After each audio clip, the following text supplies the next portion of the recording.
What's good? Big Abundant in the building. We're going live through some new software. So, y'all, give me some time while I'm over here clicking around and figuring stuff out. But let's get some music going too. Yeah, let's do that. Not that though. That ain't it. That ain't it. We're gonna kill that.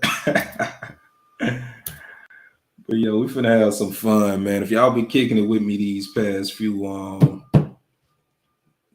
guess about this past week, we've been working through Phil Nielsen's Secret by Neville Goddard.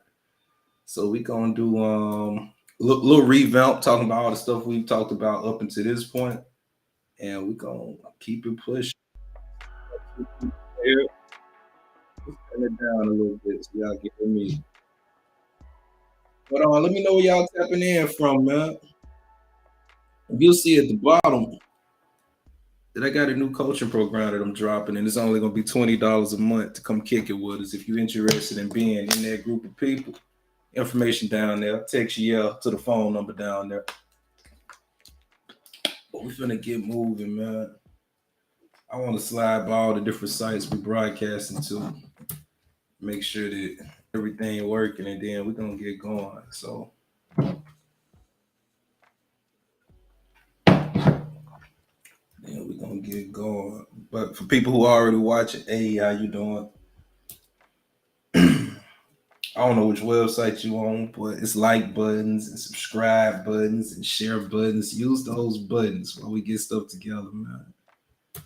Yeah, use those buttons while we get this thing together. Okay, got that going. Let's see.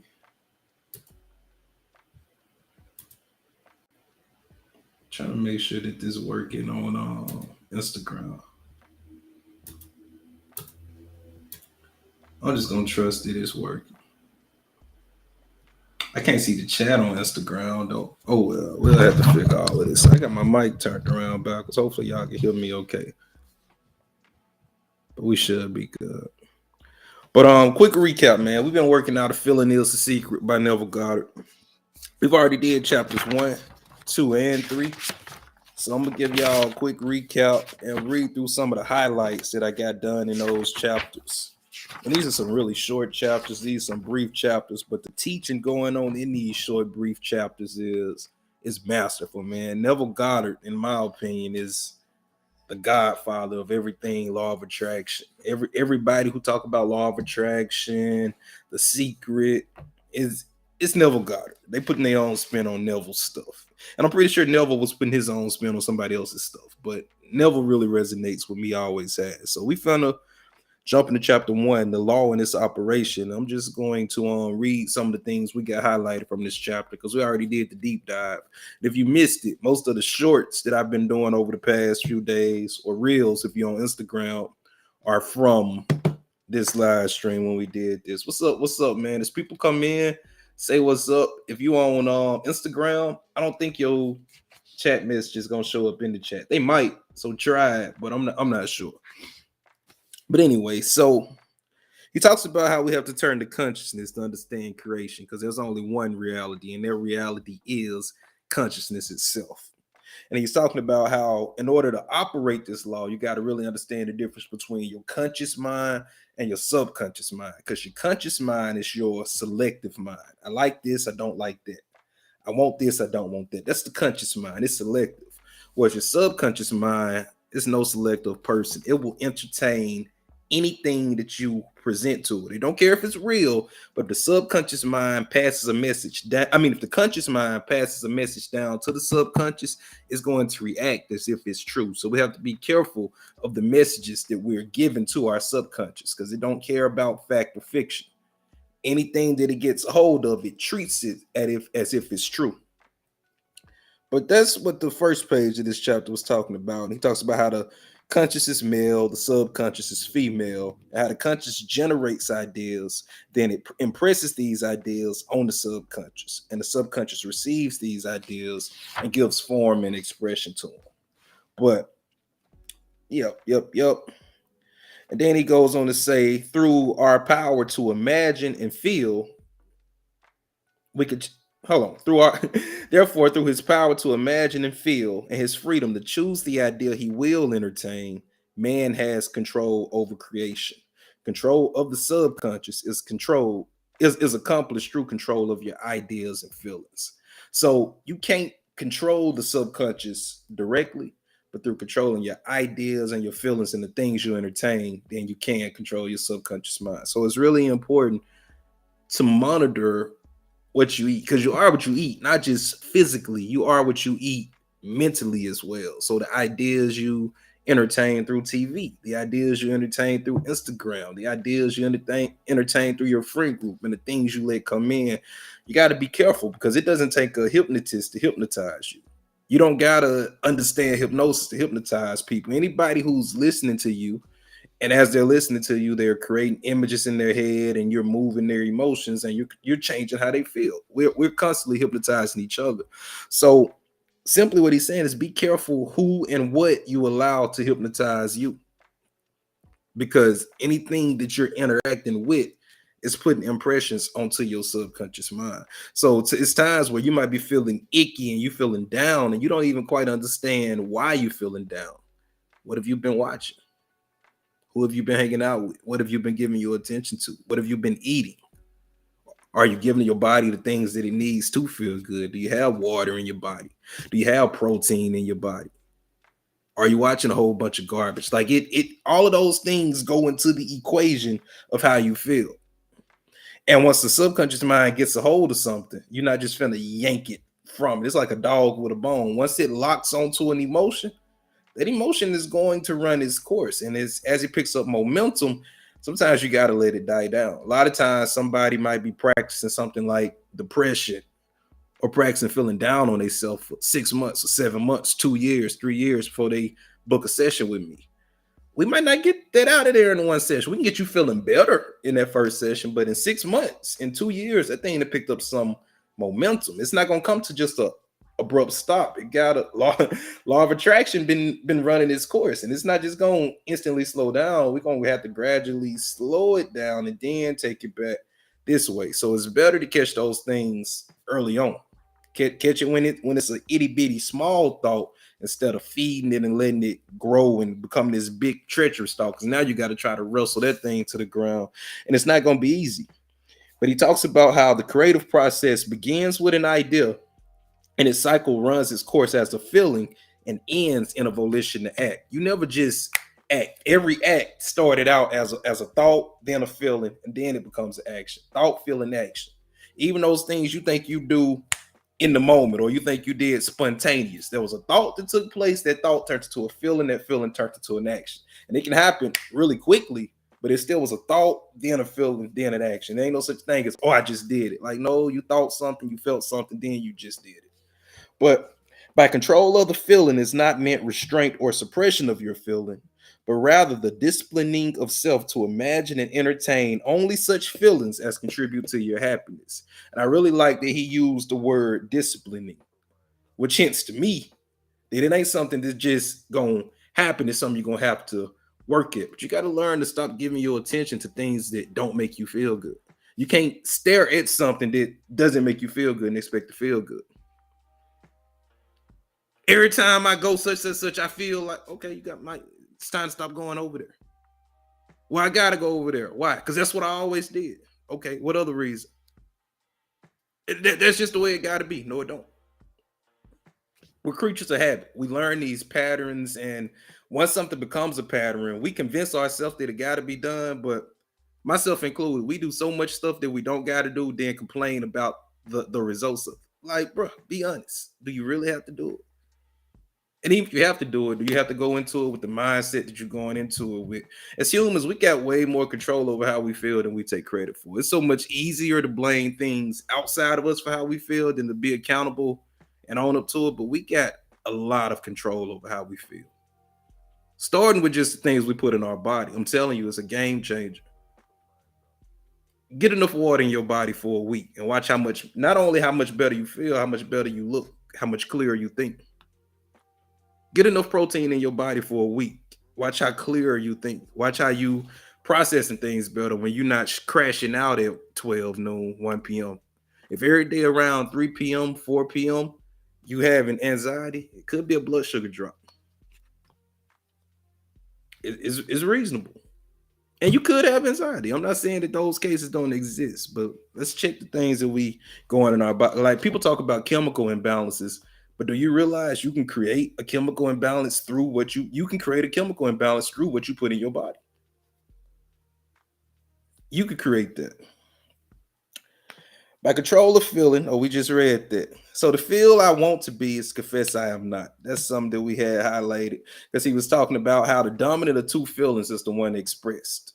And I am healthy is a stronger feeling than I will be healthy. To feel I will be is to confess I am not. I am is stronger than I am not. What you feel you are always dominates what you feel you would like to be. Don't let that sink in. But we're finna go ahead and jump into this third chapter on prayer. The last chapter we did was on sleep, and he was talking about how it's important to consciously pick your thoughts as you fall asleep, because the thoughts you carry into sleep are the thoughts that are going to be impressed into your subconscious mind and acted out the next day. If you want to get real deep into it, you got to go watch the replays and stuff. They there. But let's get to it. We're finna talk about prayer. Let me drop this music. We're going to kill this music completely, actually. So prayer, like sleep, is also an entrance into the subconscious. When you pray, enter into your closet. And when you have shut your door, pray to your Father, which is in secret, and your Father, which is in secret, shall reward you openly. Matthew 6:6. Prayer is an illusion of sleep, which diminishes the impression of the outer world and renders the mind more receptive to suggestion from within. The mind in prayer is in a state of relaxation and receptivity, akin to the feeling attained just before dropping off to sleep. Prayer is not so much what you ask for as how you prepare for its reception. We're going to read that again. Prayer is not so much what you ask for as how you prepare for its reception. Whatsoever things ye desire, when ye pray, believe that you have received them, and you shall have them. Mark 11:24. The only condition required is that you believe that your prayers are already realized. Your prayer must be answered if you assume the feeling that would be yours were you already in possession of your objective. The moment you accept the wish as an accomplished fact, the subconscious finds means for its realization. To pray successfully, then, you must yield to the wish, that is, feel the wish fulfilled. The perfectly disciplined man is always in tune with the wish as an accomplished fact. He knows that consciousness is the one and only reality, that ideas and feelings are facts of consciousness and are as real as objects in space. Therefore, he never entertains a feeling which does not contribute to his happiness. But feelings are the cause of the actions and circumstances of his life. We're going to read that again. It was a lot of stuff in there. The perfectly disciplined man is always in tune with the wish as an accomplished fact. He knows that consciousness is the one and only reality, that ideas and feelings are facts of consciousness and are as real as objects in space. I got to highlight that. I love that. Ideas and feelings are facts of consciousness and are as real as objects in space. We literally become our feelings. When we feel sad, we don't go, I feel sad. We say, I'm sad. When we feel happy, we don't go, I feel happy. We literally go, I'm happy. However you tend to feel, you become it, even in your language. Language is powerful. As hypnotists, that's a lot of what we listen to. We listen to not necessarily what people say, but how they say it and how they identify with it. When you feel ugly, you don't go, I feel ugly. You go, I'm ugly. When you feel handsome, you don't go, I feel handsome. You go, I'm handsome. You literally put on your feelings and you wear your feelings and become your feelings. So learning how to discipline your feelings and learning how to put your attention on things that assist you in feeling good and learning how to take your attention away from things that rip you down, very important. Therefore, he never entertains a feeling which does not contribute to his happiness, for feelings are the cause of the actions and circumstances of his life. On the other hand, The undisciplined man finds it difficult to believe that which is defined by the senses and usually accepts or rejects solely on appearances of the senses. Because of this tendency to rely on the evidence of the senses, it is necessary to shut them out before starting to pray, before attempting to feel that which they deny. Whenever you're in a state of mind, I should like to, but I cannot. The harder you try, the less you are able to yield to the wish. You never attract that which you want, but always attract that which you are conscious of being. Prayer is the art of assuming the feeling of being and having that which you want. When the senses confirm the absence of your wish, all conscious effort to counteract that suggestion is futile and tends to intensify the suggestion. That's why when we hypnotize people, we have them close their eyes. Then we might start out saying things like, you can hear my voice and all the other sounds in the room. But as you take those deep breaths in and relax, you can become aware of the different sensations in your body.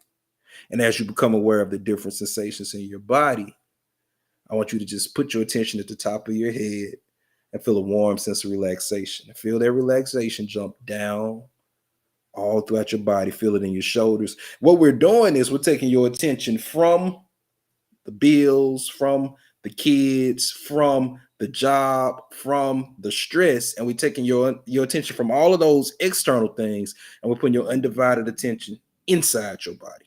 We're taking it from the conscious and putting it on the unconscious. All of these things is going on under the consciousness. That's what we're doing. We're getting you to stop focusing on what is, because you can't change what is when you focused on it. In order to change what is, you got to let it go, take your attention from it, and go inside to create a new beginning in the subconscious. You got to be born again, essentially.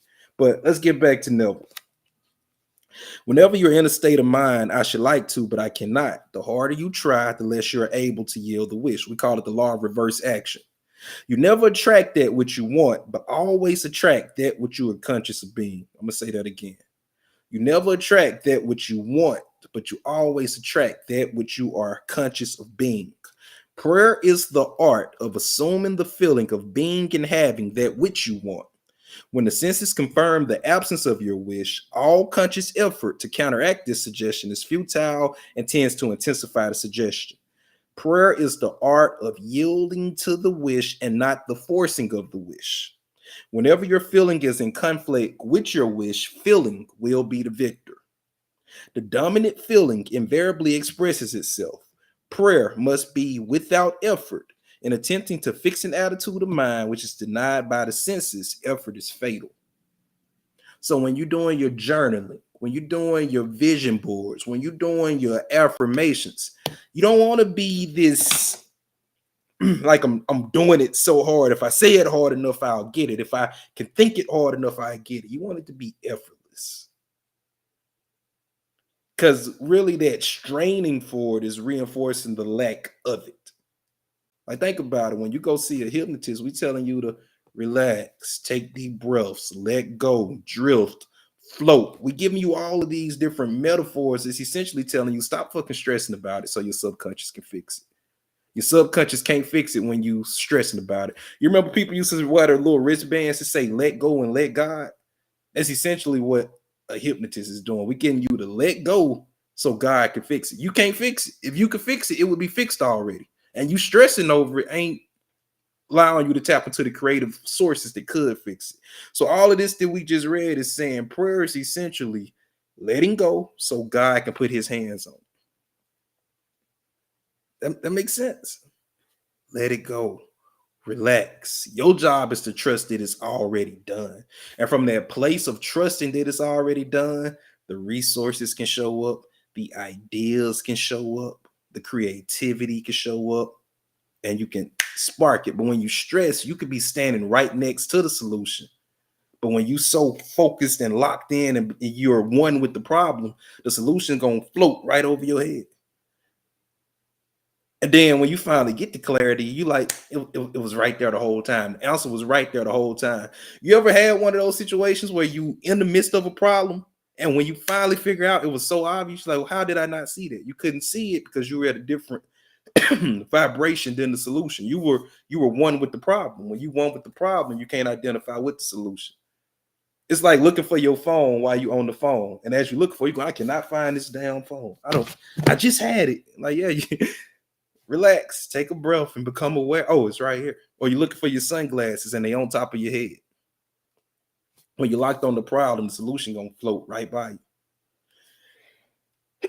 To yield successfully to the wish as an accomplished fact, you must create a passive state, a kind of reverie or meditative reflection similar to the feeling which precedes sleep.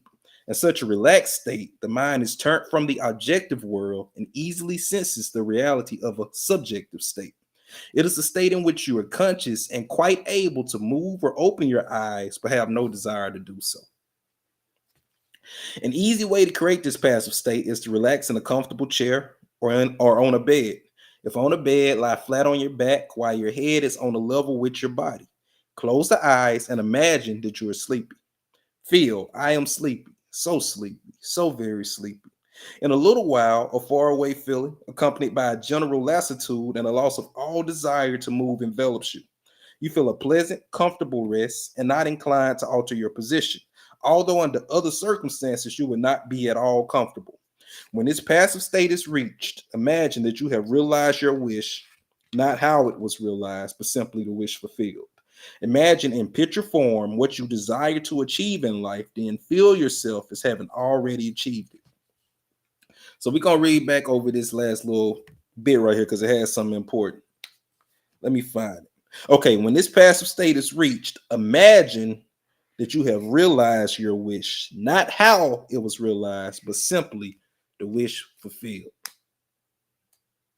Imagine that it's done, not how it was done. Some many times people get caught up in the how that they can't get to the point of feeling good about the conclusion of it. Let me tell you something. When you could connect to the fact that it's done and you can feel the excitement of it being done, the ideas will come. But when you stressed about the how, you're not at all in a creative state. You're not in a creative state when you're trying to figure out how. Don't worry about how. Worry about exactly how the end would look. And I'm not saying that the middle is not important. I'm saying that your subconscious mind can supply the middle. Like when I used to box, if I was trying to consciously fight the person I was boxing, I was going to lose. I had to go in my imagination and see myself as the victor of this fight. And my subconscious, now that it had a clear-cut goal, it knew when to make me duck, it knew when to swing, it knew when to counterpunch, it knew when to pair, it knew what to do. Now, if I was trying to consciously do it, like, okay, I need to pivot left. By the time I digest a thought, pivot left, I already got hit. I got to give the subconscious mind a clear-cut goal and trust the subconscious mind to know when to bob and weave. Because if you're trying to consciously keep up, you're going to be missing it. And by the time I need to do it, opportunity gone. You got to trust that subconscious part of you. Imagine in picture form what you desire to achieve in life, then feel yourself as having already achieved it. Thoughts produce tiny little speech movements, which may be heard in the passive state of prayer as pronouncements from without. However, this degree of passivity is not essential to the realization of your prayers. All that is necessary is to create a passive state and feel the wish fulfilled. All you can possibly need or desire is already yours. I'm going to say that again. All you can possibly need or desire is already yours. All you can possibly need or desire is already yours. You need no helper to give it to you. It is yours now. Call your desires into being by imagining and feeling your wish fulfilled. As the end is accepted, you become totally indifferent as to possible failure. For acceptance of the end wills the means to the end. When you emerge from the moment of prayer, it is as though you were shown the happy and successful end of a play, although you were not showing how that end was achieved. However, having witnessed the end, regardless of any anticlimactic sequence, you remain calm and secure in the knowledge that the end has been perfectly defined. What's going on, y'all? I see the numbers in here. We on a number of different platforms. I don't know where y'all watching from. Some of the comments show up in here. Some of the comments don't show up in here. So if you've been sending comments and I haven't been responding, I'm not ignoring you. They probably just not showing up. But if you haven't sent the comment, send it and we'll see if it show up because they might show up. All right, so we got this one last little bit that we finna run through. Then I'm gonna check on time. Okay, I got a little bit of time. I'm gonna have to jump off soon though, but we finna get done as much as we can. This y'all first time kicking it with me. I'm Big Abundant. I'm a hypnotist, and I enjoy talking about consciousness. I enjoy teaching people about the difference between conscious and the subconscious, and I enjoy teaching people how to get what the hell you want. As humans, our superpowers, we can really be, do, and have anything we want. And one thing I just love to get people to understand is the same thing that turns acorns into oak trees. Think about how little an acorn is. Think about how big an oak tree is. That same power created you. You could be, do, and have anything you want, but you got to be aware of how to control your thoughts. If your thoughts running the show and you fit and your feelings are dictated by things that happen outside of you, then, I mean, every day is a roll of a dice. You're going to have some good days, but you're going to have some bad days. We really got to take control over our sense of I am and realize how much control we have over humans, over our moods, over our feelings, over our emotions. We've been conditioned to think that if this happened, I got to feel this way. If this happened, I got to feel this way. If this, I got you don't have to feel that way. You've been conditioned, you've been taught, you've learned that pattern of feeling that way, but you don't have to feel that way. You don't have to be a slave to your emotions. So that's kind of what we're getting into. We're finna jump into this chapter 4, spirit feeling, and we're finna keep pushing. Not by might nor by power, but by my spirit, says the Lord of hosts. Zechariah 4:6. Get into the spirit of the state desire by assuming the feeling that would be yours, where you're already the one you want to be. As you capture the feeling of the state sought, you're relieved of all effort to make it so, for it already is so. There's a definite feeling associated with every idea in the mind of man. Capture the feeling associated with your realized wish by assuming the feeling that would be yours, where you're already in possession of the thing you desire, and your wish will objectify itself. Faith is feeling. According to your faith, be it unto you. Matthew 9:29. You never attract that which you want, but always attract that which you are. As a man is, so does he see. To him that have, it shall be given, and to him that have not, it shall be taken away. Matthew 13:12. That which you feel yourself to be, you are, and you are given that which you are. So assume the feeling that would be yours, where you already in possession of your wish, and your wish must be realized. So God created man in his own image. In the image of God created he him. Genesis 1:27. Let this mind be in you, which also was in Christ Jesus, who being in form of God, thought it not robbery to be equal with God. Philippians 2:5. You are that which you believe yourself to be. Instead of believing in God or in Jesus, believe you are God or you are Jesus. He that believeth on me, the works that I shall do, he do also. John 14:12. Should be, he that believes as I believe, the works that I do shall he do also. Jesus found it not strange to do the works of God because he believed himself to be God. I and my Father are one. John 10:30. It is natural to do the works of the one you believe yourself to be. So live in the feeling of being the one you want to be, and that you shall be. When a man believes in the value of the advice given him and applies it, he establishes within himself the reality of success. So that's the end of Feeling is the Secret. I got this whole recording on YouTube if you want to just hear it read from beginning to end. It might be some Neville might make you a little uncomfortable because it's it's not broken down the way most people would break it down, but most people haven't read the book from beginning to end. And the thing you got to realize about the Bible is the Bible has it's two covenants in the Bible. It's the covenant of the slave and it's the covenant of the master. And to really see the both covenants unfold, you got to read that thing from beginning to end to really see how it connects. And most people haven't taken the time to. But we're gonna get into. I got about another 10 or 15 minutes I can spend before I gotta go. We're finna push into this next one a little bit. Prayer is the master key. A key may fit one door of a house, but when it fits all doors, it may well claim to be a master key. Such and no less a key is prayer to all earthly problems. I love that. Prayer is the key to all your problems. But you got to understand that prayer is not begging. Like my daughter, for instance, I have a hard time telling my daughter no because she don't beg.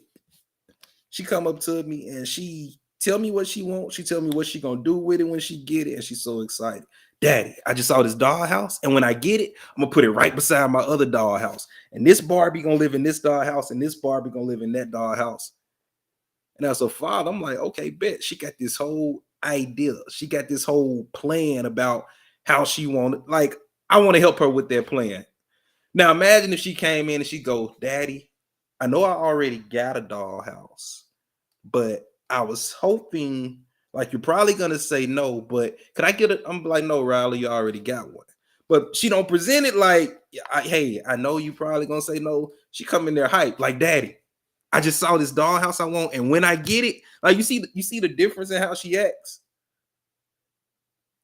versus I know I already got one. I know I don't really deserve it, but it's easy to say no because she already defeated from there.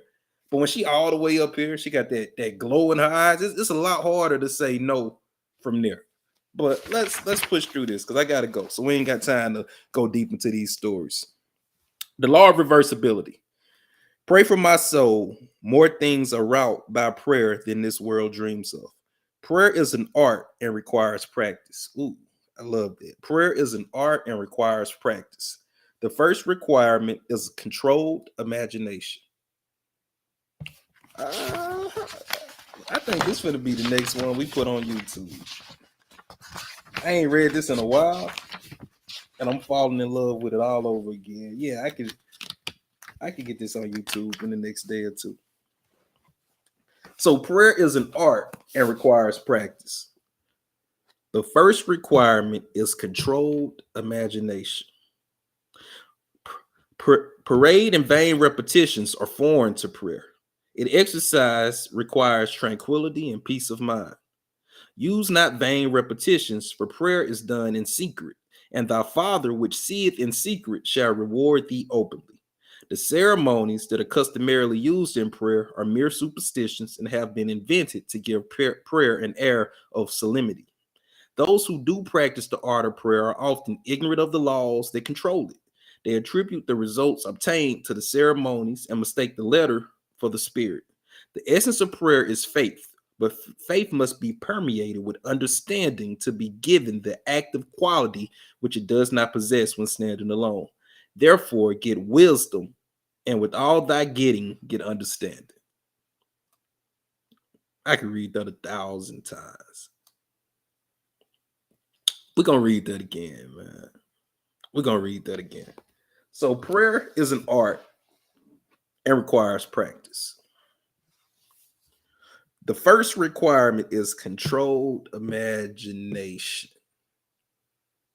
You got to control your imagination. You got to keep your imagination on the thing that you desire, not the thing that you don't desire. You got to focus on your desire and not the lack of your desire.